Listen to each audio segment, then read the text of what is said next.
Hello everyone, नमस्कार। मेरा नाम अभिजीत यादव है और आज की वीडियो में हम बात करेंगे सी सैट 2021 के एनालिसिस के बारे में। तो बहुत सिंपल सी बात है कि बतेरी वीडियोस आ चुकी हैं सी सैट एनालिसिस की, तो एक और वीडियो का क्या मतलब है, क्या पॉइंट है and why am I doing this. Very simple reason this कि सी सैट 2020 में मैंने 63 क्वेश्चन अटैम्प्ट किए थे। आंसर कीज़ के हिसाब से मेरे करीब 120 नंबर बन रहे थे and eventually as you can see मेरे 140 नंबर आए थे।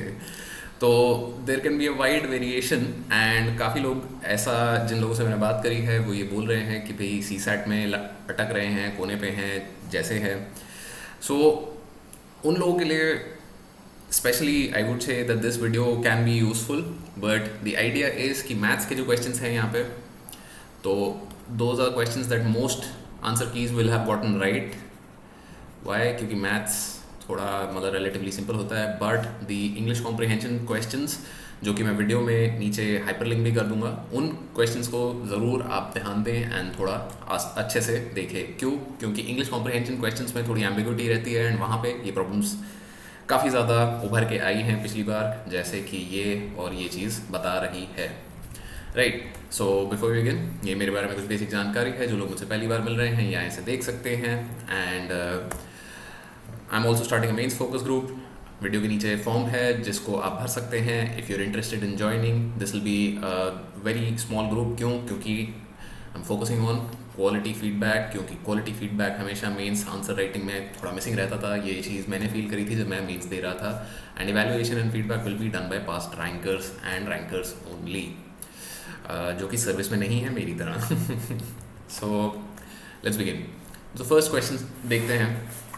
With respect to what are called denominations of religion, if everyone is left to be a जज of his own religion, there is no such thing as religion that is wrong.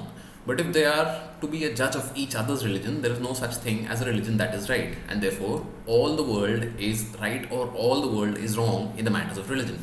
Now, what is the most logical assumption that can be made from the passage given above? तो बहुत ही सीधा सादा सवाल है। सारे options अगर आप पढ़ोगे तो बी ऑप्शन मतलब बिल्कुल भी कोई मतलब नहीं बनाता है यहाँ पे। सी ऑप्शन ठीक है, यू कैन से कि हो सकता है possibly no man can live without adhering to some religious denomination. This is also not, मतलब पैसेज से ये नहीं निकल के आ रहा है। पैसेज से निकल के जो आ रहा है वो है D, people do not understand their own religious denomination. हम दूसरों के रिलीजियस डिनोमिनेशन में गलतियाँ बहुत जल्दी निकाल देते हैं बट अपने वाले में नहीं निकाल पाते। So for the first question answer is D. Second, inequality violates a basic democratic norm, the equal standing of citizens. Equality is the relation that obtains between persons in respect to some fundamental characteristics that they share in common. Equality is, morally speaking, a default principle. Therefore, persons should not be discriminated on grounds such as race, caste, gender, ethnicity, disability, or class. These features of human condition are morally irrelevant. The idea that one should treat persons with respect not only because of some of these persons' special features is now part of the common sense morality. तो अब इस passage के basis पे sorry I think question skip कर दिया हमने बीच में, but let's continue with this question and come back to the second question. With reference to the above passage, following assumptions have been made, कि इस passage को पढ़ के ये 4 अजम्पशंस की गई हैं और इन अजम्पशंस में से कौन सी अजम्पशन फिर वैलिड है। So let's check out क्या assumptions है। Equality is a prerequisite for people to participate in the multiple transactions of society from a position of confidence. Okay, can be said कि हाँ possibly सही हो सकता है।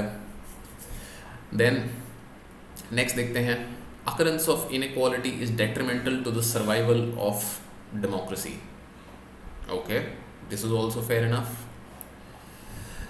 Equal standing of all citizens is an idea that cannot actually be realized even in a democracy. मतलब अगर first line ही अगर आप देखें तो inequality violets a basic democratic norm, the equal standing of citizens, तो cannot actually be realized even in a democracy. This is obviously, मतलब ये थोड़ा practical ज़्यादा हो गया assumption, maybe possibly, but doesn't seem very likely. The right to equality should be incorporated into our values and day-to-day political vocabulary. Assumption अगर इससे देखें तो हाँ ये भी सही सा लग रहा है, but 3 ऑप्शन सही नहीं लग रहा है, and for that reason I would eliminate these two, and उसके बाद अपना बचता जो है आइदर 1-2 और 1-4, तो इनमें से यू कैन चूज आइदर ए और सी, मतलब both seem very appropriate here, but A seems a lot more appropriate, कि overall 1 and 2 seem a lot more appropriate given the passage than 4. 4 भी ऐसा नहीं है कि गलत है, but A seems a lot more appropriate. Question number 2 पे आते हैं वापस, क्योंकि हमने ये skip कर दिया था बीच में. It is certain that seditions, wars and contempt or breach of the laws are not so much to be imputed to the wickedness of the subjects as to the bad state of a dominion. For men are not born fit for citizenship but must be made so. Besides, men's natural passions are everywhere the same, and if wickedness more prevails and more offences are committed in one commonwealth than in another, it is certain that the former has neither enough pursued the end of unity nor framed its laws with sufficient forethought, and that, therefore, it has failed in making quite good its right as a commonwealth. अंग्रेज़ी एक तो मतलब बिना बात की complicated English है ये, but let's see क्या बनता है. मतलब ये अननेसेसरीली कॉम्प्लिकेटेड इंग्लिश है इस पैसेज में. विच of the following is the most logical and rational inference, कि भाई इससे, इस पैसेज से क्या समझ आया है आपको, that can be made from the passage given above. So over here, seditions and wars and breach of laws are inevitable in every dominion. मतलब doesn't really seem likely from the passage. It is not the people but the sovereign who is responsible for all the problems of any dominion. तो मतलब ठीक है, इसमें इस बारे में बात करी है कि मतलब लोगों की गलती नहीं है ज़्यादा, it is more about the laws and how the rules are made in a society, but all the problems तो नहीं कही जा सकती ना भाई. अगर so मतलब this also doesn't seem very likely. The dominion is best which pursues the aim of unity and has laws for good citizenship. Quite good. It is impossible for men to establish a good dominion. This is wrong. So ये तो definitely गलत है, यहाँ से इधर कुछ आया ही नहीं है, क्योंकि good commonwealth की बात करी गई है, तो ऐसा नहीं है कि good dominions नहीं होती. तो C seems the most appropriate answer over here. Fourth question देखते हैं. Aristocratic government ruins itself by limiting too narrowly the circle within which power is confined. Oligarchic government ruins itself by the incautious scramble for immediate wealth. But even democracy ruins itself by excess of democracy. Its basic principle is the equal right of all to hold office and determine public policy. This is, at first glance, a delightful arrangement. It becomes disastrous because people are not properly equipped by education to select the best rulers and the wisest courses. The people have no understanding and only repeat what their rulers are pleased to tell them. Such democracy is tyranny or autocracy. बोला गया है प्लेटो जी महाराज से. So, आपसे पूछा गया है कि इसका सार बताइए. जैसे स्कूल में करते थे ना कि भाई कवि ने जो भी बोला है उनका सार क्या है, मतलब कहना क्या चाहते हैं. So over here, what let's read the options given. Human societies experiment with different forms of government. सही है, but मतलब this is not the ये meaning नहीं है इस passage का. We are experimenting and the passage talks about human societies experimenting with different forms of government. मतलब not directly, but बता रहा है कि different types of government है. तो but still the passage is not about different forms of government and experiments. Any form of government tends to deteriorate by excess of its basic principle. So this is obviously good. Education of all citizens ensures a perfect, functional and sustainable democracy. Not necessarily true. क्यों? Having a government is a necessary evil because tyranny is inherent in any form of government. तो ये भी नहीं बोला गया है कि government necessary evil है, tyranny is inherent in any form. Tyranny is inherent in any form of government probably imply किया गया है, but having a government is a necessary evil नहीं imply किया गया है. So over here B is the most correct option. So हमेशा इन questions में क्या है कि बेस्ट रिफ्लेक्ट्स द क्रक्स पूछा गया है. There will always be options जो आपको लगेंगे कि हाँ जी ये भी क्लोज था, ये भी क्लोज था, बट बेस्ट बी सीम कर रहा है यहाँ पे. So now let's come to the maths questions. ये मतलब बहुत ही ज़्यादा कोई ऐसे हार्डकोर सवाल मतलब एटलीस्ट मैंने सॉल्व किए थे तो इतने मुश्किल नहीं थे as compare to last year, but obviously lengthy paper था क्योंकि इन सवालों को सॉल्व करने में टाइम लग रहा था. जब मैंने पूरा पेपर सॉल्व किया था ये तो मुझे करीब 2.5 घंटे लग गए थे. तो अगर आपने पेपर के टाइम पे इन क्वेश्चंस को किया है तो मतलब थोड़ा क्रंच लग सकता है. So let's solve question number 5. In a group of 120 persons, 120 लोग हैं total, 80 are Indians, 80 Indian and मतलब 40 बचे फॉरेनर हैं।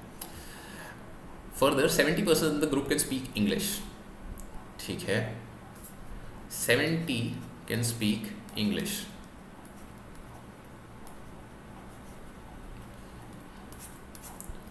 अब जैसा कि हम सवाल ये पूछा गया number of Indians who can speak English, तो अगर 40 फॉरेनर हैं, अगर हम अज्यूम करें कि सारे के सारे 40 फॉरेनर जो हैं वो इंग्लिश बोल रहे हैं, तो इन 70 में से अगर आप 40 हटा दो तो बचे 30, राइट, क्योंकि इंडियंस 80 हैं, there are 80 Indians, there are 40 foreigners, there are 70 people speaking English.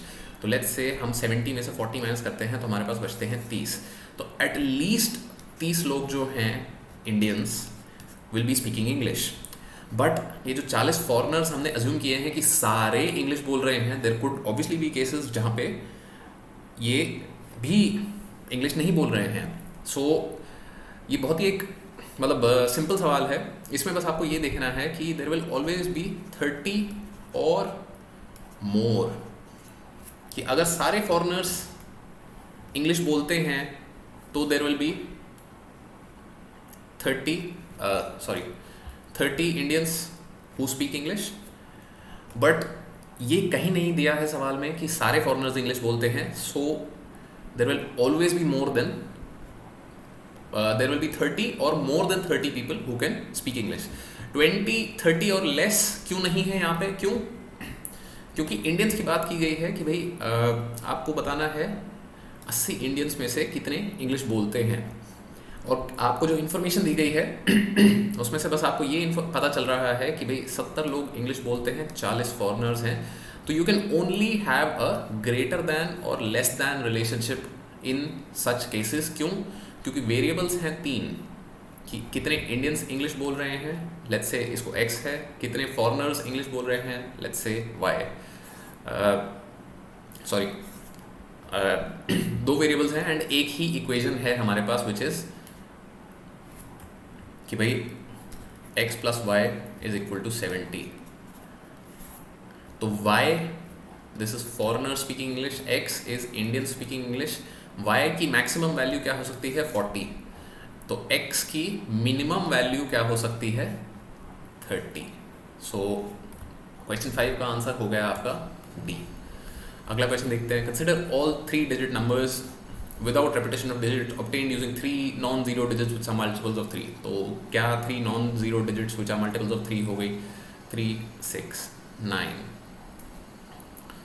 तो अब इन्हें देख लेते हैं क्या क्या और नंबर हो जाएंगे। 3, 9, 6, अगला आ जाएगा 6, 3, 9, 6, 9, 3, देन 9, 3, 6, 9, 6, 3। तो अगर आप देखो तो हर कॉलम में आपका क्या आ रहा है 2 9, 2 6, 2 3, 2 6, 2 9, 2 3। तो 9 2 18, 6 2 12 एंड 3 2 6। तो आपका टोटल है 36। तो इनका अगर सम करेंगे इन 6 नंबर्स का हम, तो it will B 36, 36, 36 which becomes 3996। 3996 number है। which of the following are correct? S is always divisible, S मतलब ये सम है, is divisible by 9। तो 9 का एक बहुत ही सिंपल सा डिवीजन टेस्ट होता है कि is the sum of digits divisible by 9। तो 3 + 6 अगर हम 9 करेंगे तो 999 is divisible by 9 + 9 + 9, 27 is divisible by 9, so this is divisible by 9। Statement 2 is correct। is always divisible by 74। तो 3996 को 74 से डिवाइड करके आपको देखना है।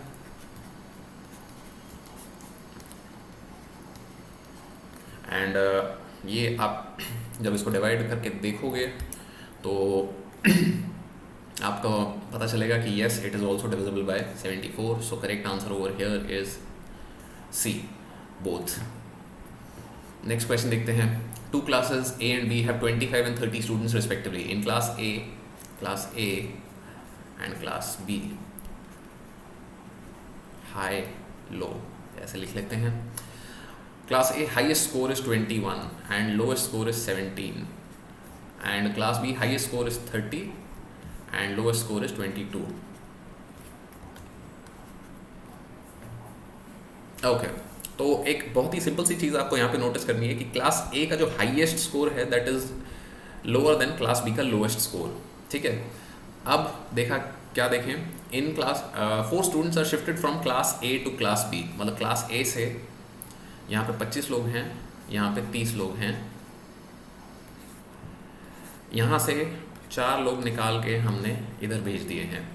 तो अब सवाल बना है कि average score of class B will definitely decrease. क्यों? क्योंकि ए का जो हाईएस्ट स्कोर है that is lower than B का लोअर स्कोर। तो ये बात सही है कि अगर ए से किन्हीं भी 4 बच्चों को हम बी क्लास में लेके जाएंगे तो बी क्लास का एवरेज स्कोर नीचे गिरेगा। क्यों? क्योंकि लेट्स से अगर ए के 4 हाईएस्ट स्कोर्स, 4 जो बच्चे जिन्होंने हाईएस्ट स्कोर किया है उन सबके 21 नंबर आए हैं, तो वो 21 नंबर भी यहाँ पे आ जाएगा। तो क्योंकि बी का लोएस्ट स्कोर ड्रॉप करेगा तो average will definitely decrease. Second देखते हैं, the average score of class A will definitely increase. So this is not true. क्यों? यहाँ पे एवरेज स्कोर जो है वो आपका 17 और 20 के बीच में कहीं होगा, राइट। बट अगर मैंने जिन लोगों के 17 और 21 के बीच में होगा, सॉरी, एवरेज स्कोर, बट अगर मैंने 21 स्कोर करने वाले जितने भी लोग हैं क्लास ए से उनको इधर भेज दिया तो average score of class A can decrease as well. तो सेकंड स्टेटमेंट यहाँ गलत हो गई है, first statement is the only one correct and that is the correct answer over here. Next question देखते हैं, consider 2 statements and a question. Lovely. Priya is 4 ranks below Seema and 31st from the bottom. Okay, तो प्रिया एक student हैं जिन्होंने paper दिया है and सीमा एक और स्टूडेंट हैं। तो सीमा और प्रिया के बीच में 4 रैंक्स का फर्क है, 4 रैंक्स, ठीक है। And Priya we know is 31st from bottom. तो अगर सीमा की बात करें तो शी कैन बी,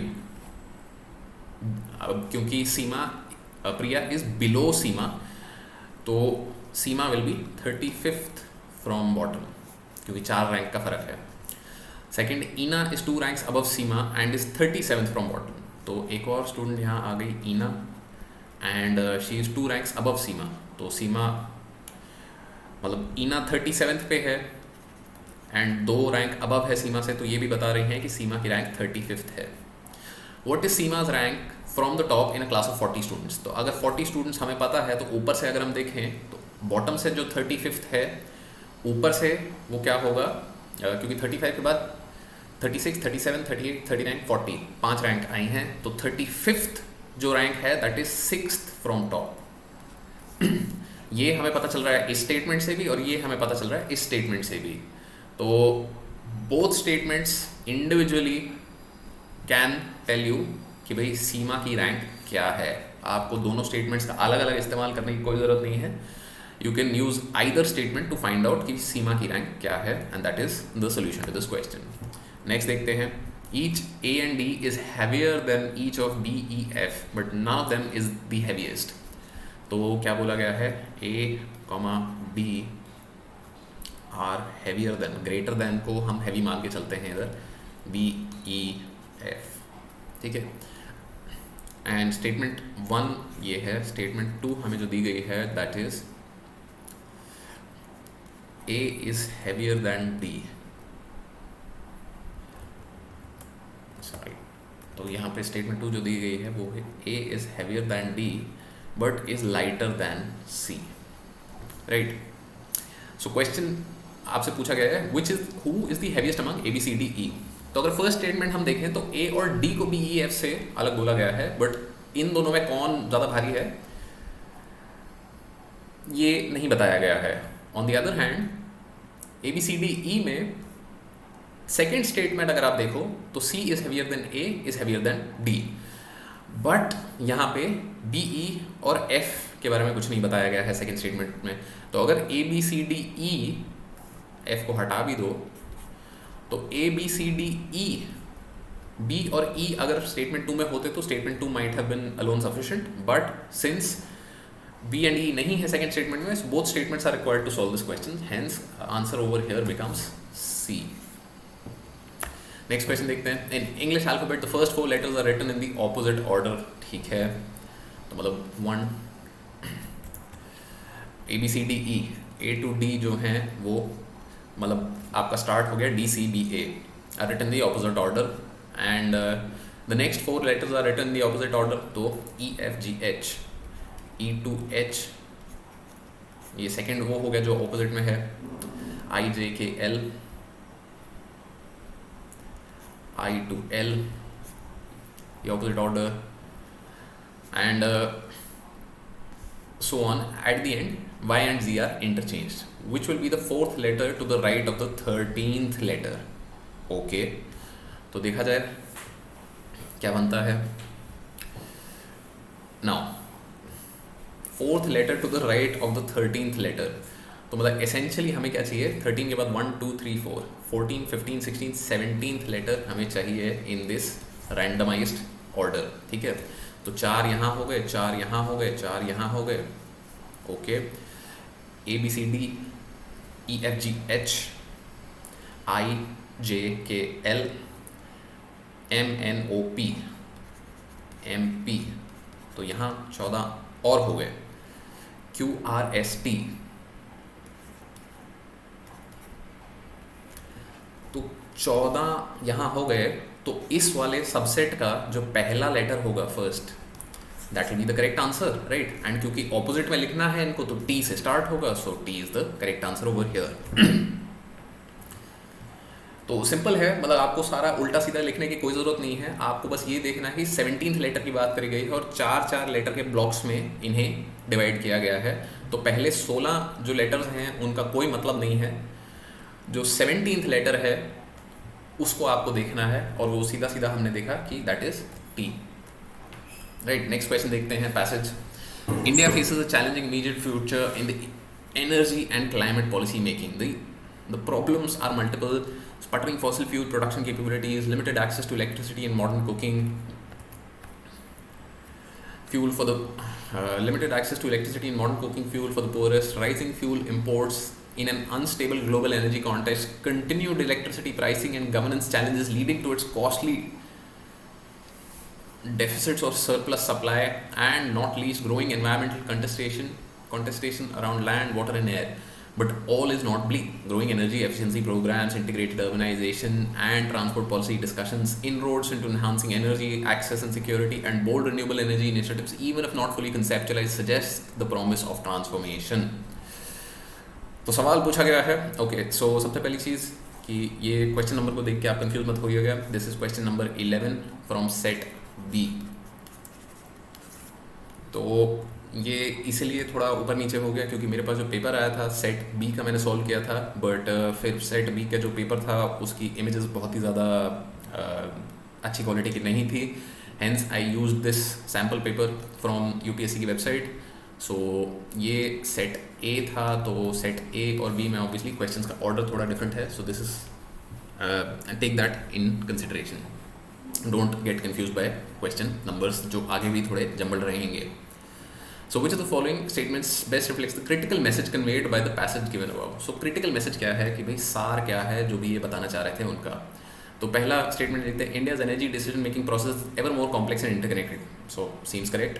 क्यों? क्योंकि मतलब कॉम्प्लिकेटेड बताया है इन्होंने कि भाई limited access to electricity, modern cooking fuel, rising import cost, unstable energy context, electricity pricing, governance challenges, environmental contestation and भी मतलब एफिशिएंसी प्रोग्राम्स, इंटीग्रेटेड अर्बनाइजेशन। तो मतलब कॉम्प्लेक्स तो हो रहा है।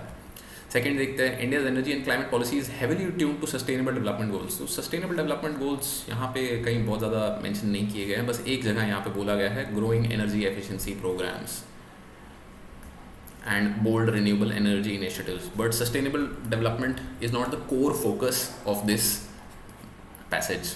India's energy and climate actions are not compatible with its broader social, economic and environmental goals। तो ये भी मतलब सार तो नहीं लग रहा है ये।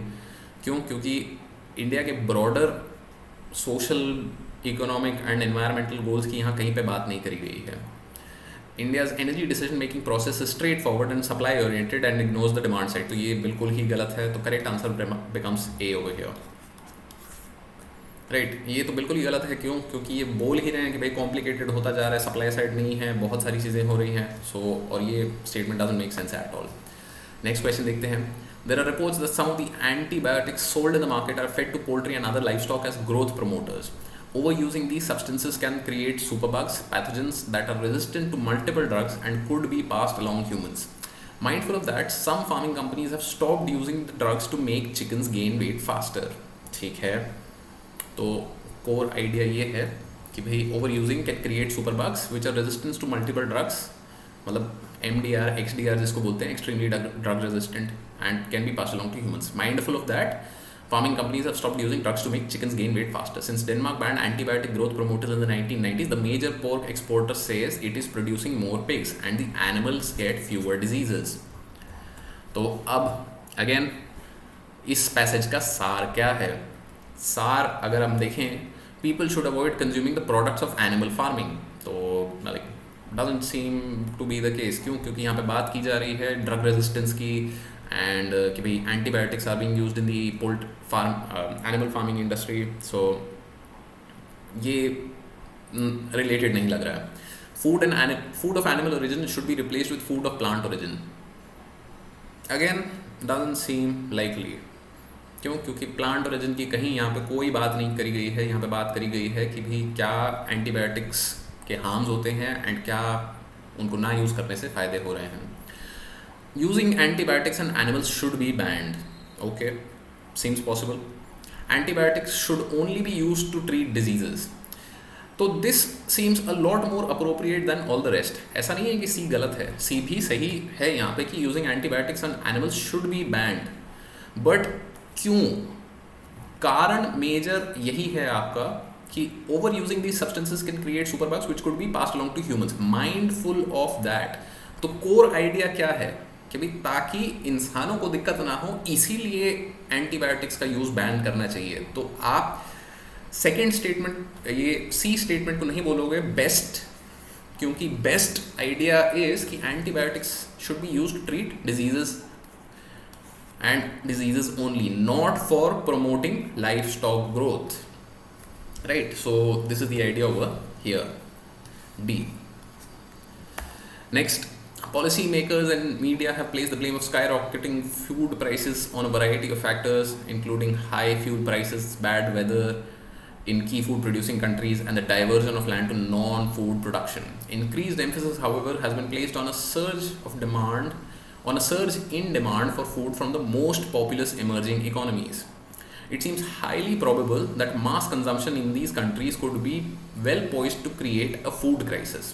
Okay. तो यहाँ पे देखा जाए क्या होता है. With reference to the above passage, the following assumptions have been made. Oil producing countries are one of the reasons for high food prices. तो ये तो बिल्कुल ही नहीं है. हाई फ्यूल प्राइसेस हो रही हैं, उनकी वजह से फूड का प्राइस ऊपर जा रहा है, बट ऑयल प्रोड्यूसिंग कंट्रीज़ को नहीं इसका प्रॉब्लम हम बोलेंगे. There could be other reasons. So oil producing countries, ये वाली चीज़ सही नहीं है. तो फर्स्ट ये दो ऑप्शन तो आपके गलत हो गए, एंड जैसे कि मैंने पहले भी बोला है कि 50-50 शॉर्ट होता है तो लेना बनता है. So let's see, if there is food crisis in the world in the near future, it will be in the emerging economies. तो लास्ट में कि भाई it seems highly probable that mass consumption in the most populous emerging economies could be poised to create food crisis. तो यहाँ पे एक major चीज़ है जो ये है कि इन्होंने बोला है एमर्जिंग इकोनॉमीज़ और यहाँ पे इन्होंने बोला है मोस्ट पॉपुलस एमर्जिंग इकोनॉमीज़. तो ये एक थोड़ा सा डिफरेंस है, जिस कारण यू कुड से कि the option D seems correct कि भाई it will be in the most populous emerging economies. की एमर्जिंग इकोनॉमी बहुत सारी हो सकती हैं, and food crisis emerging economies में ज़रूरी होना नहीं है.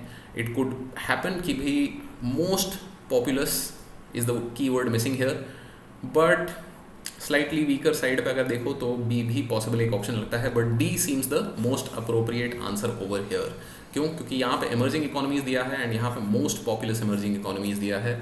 And economy could be emerging but still not be very populous, so उस कारण से हम डी को प्रेफर करेंगे यहाँ पे. नेक्स्ट क्वेश्चन देखते हैं. A central message of modern development economies is the importance of income growth by which is meant a growth in GDP. In theory, rising GDP creates employment and investment opportunities.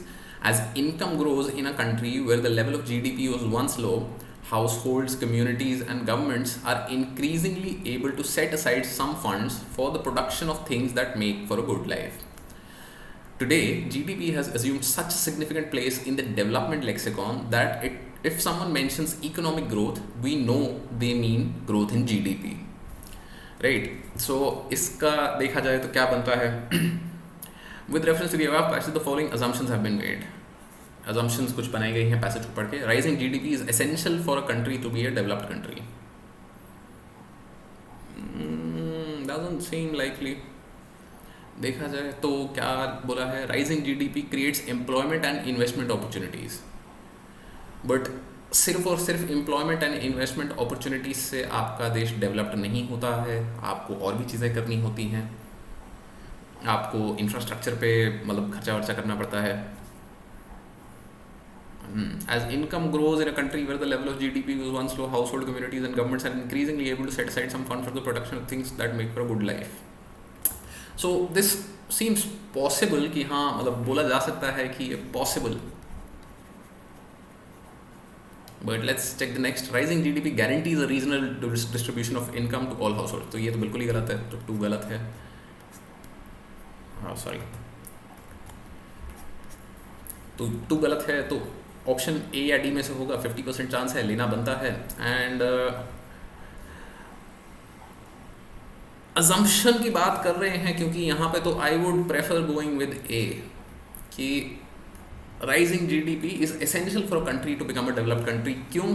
क्योंकि एक तो creates employment investment opportunities and वहाँ पे community household governments are able to set aside funds for production of things that make for a good life. And what does it mean when you say developed country? That you have a good standard of living. तो ये assumption जो है यहाँ पे possible लग रहा है. So that is why the correct answer here could be A. अब मैं डेफिनेटली नहीं बोलूँगा कोई भी चीज़ कि भैया ये ही आंसर है. क्यों? क्योंकि इवेंचुअली यूपीएससी मालिक है एंड यूपीएससी बताएगा कि भाई क्या सही है क्या नहीं है. Right. So lovely. Next question देखते हैं. 7 books PQRSTUV. Oh my God. PQRSTUV. Okay. Are place side by side. RQT have blue colour covers. तो ब्लू वाले जो हैं उनको हम बॉक्स कर देते हैं. RQT. तो बॉक्स में जो हैं वो ब्लू हैं. या एक्चुअली हमारे पास बेटर ऑप्शंस हैं.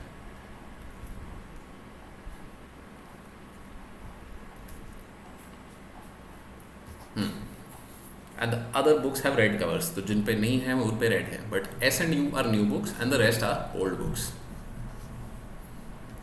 तो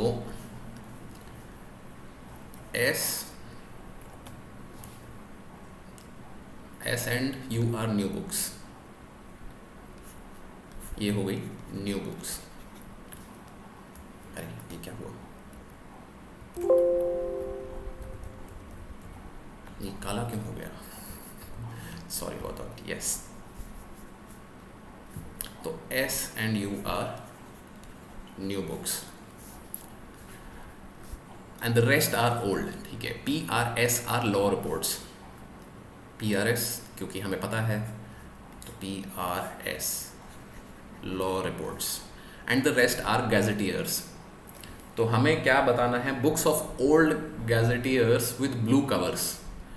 तो सबसे पहले तो ओल्ड गैजेटियर ब्लू. ठीक है. तो हमें रेड वाले सारे लोग न्यू हटा देने हैं. न्यू हट गए तो ये रह गए हैं. नाउ लॉ रिपोर्ट्स हटा देनी है. क्यों? क्योंकि हमें लॉ रिपोर्ट्स नहीं चाहिए. एंड उसके अलावा क्या हटा देना है? और गैजेटियर्स. तो हमारे पास बचे 2-3 ही ऑप्शन हैं. Books of old gazetteers with blue covers. तो ब्लू कवर में Q और T ही बचे हैं एंड Q और T आपका यहाँ पे सही आंसर हो गया. क्योंकि लॉ भी नहीं है ये. हमने देखा था कि PRS आर लॉ रिपोर्ट्स. तो Q और T गैजेटियर्स हैं. ब्लू कवर भी है इनका एंड ये पुरानी भी हैं. So very simple. रेड वाले सारे लोग हटा दिए हमने. यही लोग बचे हैं. Next. Replace the incorrect term by the correct term in the given sequence. तो लवली. तो ये ऐसे सवाल हर साल सी सैट में बनते हैं। 3, 2, 7, 4, 13, 10, 21, 18, 31, मतलब देखते हैं आगे क्या बनता है, राइट। सो जनरली आप देखोगे तो जंप चल रहा है ऐसे कि ये वाले सारे इवन हैं एंड दूसरे वाले आप देखोगे तो ये वाले सारे ऑड हैं। तो ऑड एंड इवन वाले नंबर्स के साथ हम खेलते हैं, देखते हैं क्या बनता है। 31, तो 2 एंड 4 के बीच में कितना गैप हो गया? 2 का। 4 एंड 10 के बीच में कितना गैप हो गया? 6 का। 10 एंड 8 के बीच में 8 का। एंड 10 एंड 18 के बीच में 18 के बाद 28 है यहाँ पे, तो 18 यहाँ पे 10 का। इसी तरह 28 एंड 40 के बीच में अगला क्या है? वो 12 का गैप है। स्पेस की कमी के कारण यहाँ पे लिखा जा रहा है इसे। My God, I need to improve my writing. Next, odd terms के बीच में देखें तो यहाँ पे क्या गैप है? 4 का। यहाँ पे क्या गैप है? 6 का। यहाँ गैप 8, यहाँ गैप 10। तो सिमिलरली गैप बराबर चलता जा रहा है, बस इन दो टर्म्स में डिफरेंस आ रहा है। 6, 8, 10 और लास्ट में अगर 31 और 43 के बीच में देखें तो यहाँ पे भी 12 का गैप है। तो क्या प्रॉब्लम है? क्या किस चीज़ को हमें रिप्लेस करना है? Where replace the incorrect term by the correct term in the given sequence where odd terms and even terms follow the same pattern. तो सेम पैटर्न हमें दिख गया है कि डिफरेंस जो है उनका इस तरीके से चल रहा है। सो 2 और 4 के बीच में डिफरेंस 2 का नहीं 4 का होना चाहिए, तो इसलिए सही आंसर यहाँ पे हो जाएगा 0, कि 2 की बजाय यहाँ पे आएगा 0। And let's move to the next question. Following is a matrix of certain entries. The entries follow certain trend row wise. ठीक है, रो में ट्रेंड चलता है। Choose the missing entry correctly. तो 7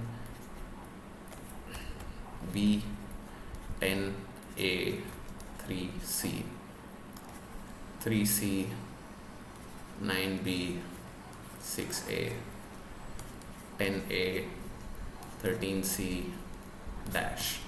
तो अगर देखो तो ये नंबर और ये नंबर का सम ये नंबर है, ये नंबर और ये नंबर का सम ये नंबर है। एंड इसी तरीके से अगर देखा जाए तो ये नंबर और यहाँ पे जो नंबर आएगा उसका सम यहाँ होना चाहिए। तो डेफिनेटली हमें पता है कि 3 should be one of these things. दूसरी चीज़ हमें देखनी है कि A B C, तो मतलब B भी आना चाहिए, तो B that is the only thing left. अगर टाइम है आपके पास तो आप और दिमाग लगा के इसमें ये भी सोचने की कोशिश कर सकते हो कि ABC का और कोई रिलेशन है नहीं है क्या है, बट सिंपली फर्स्ट ग्लांस पे अगर देखा जाए तो 3B seems to be the correct option over here. Now next question देखते हैं। Given 2 identical sequences in 2 rows, sequence 1 5 ABC। ठीक है, सेकंड सीक्वेंस हमें C बताना है कि सेकंड सीक्वेंस में यहाँ पे क्या आएगा। तो पहली सीक्वेंस में देखें कि क्या रिलेशनशिप है। तो फर्स्ट से सेकंड पे जाएं तो 8 को 4 करने के लिए हमें क्या करना पड़ेगा? 0.5 से मल्टीप्लाई। देन 4 को 6 से करने के लिए 1.5 से मल्टीप्लाई। देन 6 को 15 से 15 जाने के लिए हमें करना पड़ेगा 2.5 से मल्टीप्लाई। 15 से 52.5 अंदाज़ा क्योंकि ये देख के लग रहा है तो 3.5 जो कि सही है। तो 15 3 ज़ा 45 एंड 15 का 0.5 इज 7.5, तो 45 plus 7.5 is 52.5 and similarly 52.5 into 4.5 will be 236.25। तो हमें ये करना है कि इवेंचुअली हमें पता करना है कि C क्या है। तो C क्या होगा? If this is A B C, तो हमें 5 into half into 3/2 into 5/2, this is what we want. So 5 3 15, 15 5 75/8, this is your answer and it comes out to be 9.375। आपको अंदाजे से भी ये बता सकते हो कि 8 9 72 होता है, तो इसके आसपास आंसर आपका होना चाहिए, राइट। सो नेक्स्ट क्वेश्चन देखते हैं। Person X from place A and person, ठीक है, तो तो ये भी एक कॉमन सवाल है, स्पीड डिस्टेंस टाइम वाले जो हर साल सीसैट में आते हैं, तो ये वाले आपको करके जाने चाहिए हमेशा। आई वुड से कि ये तो बनता ही बनता है। अरे क्या है ज़बरदस्ती। A and B, so place a person X from a place A and another person Y from a place B set out at the same time to walk towards each other। तो X इधर से चल रहा है, Y इधर से चल रहा है, ठीक है। The places are separated by a distance of 15 kilometer। तो 15 kilometer is distance between A and B। X walks at a speed of 1.5 kilometer per hour। Y walks first, ये जैसे मतलब एकदम वेले लोग, फर्स्ट आवर में 1 किलोमीटर पर आवर की speed पे, सेकंड आवर में 1.25, थर्ड आवर में 1.5 एंड सो ऑन, मतलब फोर्थ आवर में 1.75 एंड फिफ्थ आवर में 2। तो इस तरीके से y की स्पीड वेरी कर रही है। So let's see which of the following are correct. They take 5 hours to meet. तो क्योंकि अब y की स्पीड वेरिएबल है और टाइम हमें निकालना है, तो बहुत सिंपल सा अपने को क्या करना है कि हम हर घंटे का एक बार निकालते हैं कितना डिस्टेंस कवर हो रहा है। तो फर्स्ट आवर में x 1.5 किलोमीटर की स्पीड से चल रहा है, y 1 से चल रहा है, तो 2.5 किलोमीटर कवर हो गया, राइट। क्योंकि दोनों एक दूसरे की तरफ चल रहे हैं, तो इसने 1.5 कवर किया, इसने 1 कवर किया। सेकेंड आवर में अगर बात करें तो इन्होंने फिर से 1.5 किया, इन्होंने 1.25 किया, तो इधर कितना हो गया 2.75। तो एक बार क्लीन कर लेते हैं। तो फर्स्ट आवर में टोटल ऑफ 2.5 किलोमीटर, x ने 1 एंड y ने 1.5। सेकेंड आवर में टोटल ऑफ 2.75, क्यों, x ने स्टिल 1.5, y ने 1.25। थर्ड आवर में 3, क्यों, क्योंकि x ने भी 1.5, y ने भी 1.5। फोर्थ आवर में 3.25, क्यों, क्योंकि x ने 1.5, y ने 1.75, सॉरी या 1.75। एंड फिफ्थ आवर में x ने अभी भी 1.5 एंड y ने 2, तो कितना हो गया 3.5। तो इनका अगर हम सम करें इस तरीके से तो कितना आएगा 3.5 और 2.5 6, 3.25 और 2.25 फिर से 6 और 3, तो ये हो गया टोटल 15। तो 15 ही ए और बी के बीच में डिस्टेंस था। तो यस, 5 घंटे में हमने देखा कि ये डिस्टेंस कवर हो रहा है। They take 5 hours to meet, agreed. They meet midway between A and B. तो midway between A and B क्या होगा 7.5 किलोमीटर। अब हमें पता है कि x 1 घंटे में 1.5 किलोमीटर ट्रैवल करता है, तो 5 घंटे क्योंकि हमें लगे हैं ट्रैवल करने में, तो 1.5 इंटू 5 इज इक्वल टू 7.5। तो वी नो कि they will meet midway between A and B. So both statements over here are correct. Simple तरीका ये था इसमें यहाँ पे कि आप घंटे के हिसाब से कैलकुलेट करो रादर देन कि भाई इसने इतना चला ऐसे चला, क्योंकि वो थोड़ा कंफ्यूजिंग हो सकता है क्योंकि वेरिएबल स्पीड है। तो इस वजह से एक घंटे का आप हिसाब रखो जब कांस्टेंट स्पीड है दोनों की उस घंटे के लिए, तो that will make it easier for you to calculate. Next, a student appeared in 6 papers. The maximum marks for each paper, marks are the same for each paper. His marks in these papers are in the proportion of 5, 6, 7, 8, 9. वाह जी वाह, कलाकार। Overall he scored 60%.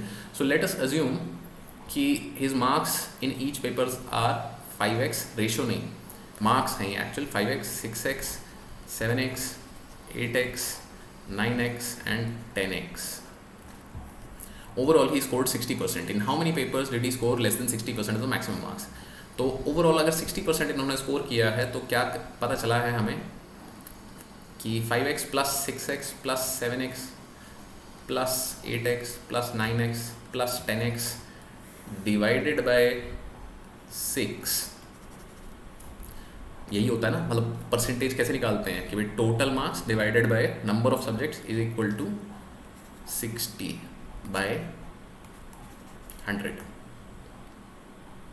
Right. तो इसको अगर देखें simplify करके लिखते हैं थोड़ा, तो x को हमने कॉमन बाहर निकाल दिया, 5 plus 6 plus 7 plus 8 plus 9 plus 10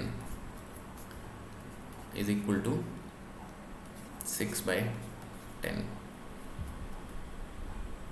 या सॉरी 60 विल बी इसका divided by 6 is equal to 60। मतलब एवरेज का मतलब ये होता है ना परसेंटेज में, क्योंकि परसेंटेज के लिए हमें दोनों तरफ मल्टीप्लाई करना पड़ेगा, डिवाइड करना पड़ेगा। सो या मतलब परसेंटेज निकालने का वो फंडा है। सो टोटल मार्क्स को डिवाइड करोगे 6 से तो 60 आपका बनेगा average, because this is the average score that percentage that he is और she is he is getting. तो 360 is equal to x into 5 + 6 11 + 7, या मतलब सिंपल तरीका इस्तेमाल करते हैं 6 और 9 15, 7 और 8 15, 5 और 10 15, 15 × 3 45, तो 45 और 360 अगर देखें तो 15 या 3 से अगर बात करें तो पहले 15 बच गया, 3 से 120, so 15 8 x is equal to 8, right. x equal to 8 हमारे पास आ गया है। x इक्वल टू 8 से अब हमें पता है कि भाई हर सब्जेक्ट में कितने कितने मार्क्स थे, 5x, तो 5x कितना हो गया, 8 5 = 40, 6x 8 6 = 48, 7x 8 = 56 एंड 8 8 = 64। तो उसके 3 सब्जेक्ट में 60% से कम मार्क्स आए, right. So that's it for the first part of this video and I will be making 3 more videos. कोशिश मेरी रहेगी कि आज के दिन में ही मैं सारी अपलोड कर दूं, ताकि मतलब अगर आपने चेक करना है, जो भी करना है जल्दी से जल्दी आप करें and start working on mains preparation. क्योंकि टाइम कम है एंड CSAT में लटकना एक तो वैसे ही थोड़ा प्रॉब्लमेटिक चीज़ होती है, बट अगर आपको लग रहा है कि भाई कॉम्प्रिहेंशन की वजह से आपके 2-4 नंबर ऊपर नीचे आगे पीछे हो जाते हैं, so don't wait for the result, क्योंकि result by the end of this month probably आ जाएगा। Start working on mains and कोशिश यही रखो कि जितनी मेहनत अगले 2-3 हफ्तों में कर सकते हो विद द अजम्पशन कि भाई आपका हो रहा है, उस हिसाब से करनी चालू कर दो। So best of luck and if you like this video please like share subscribe and thank you for watching.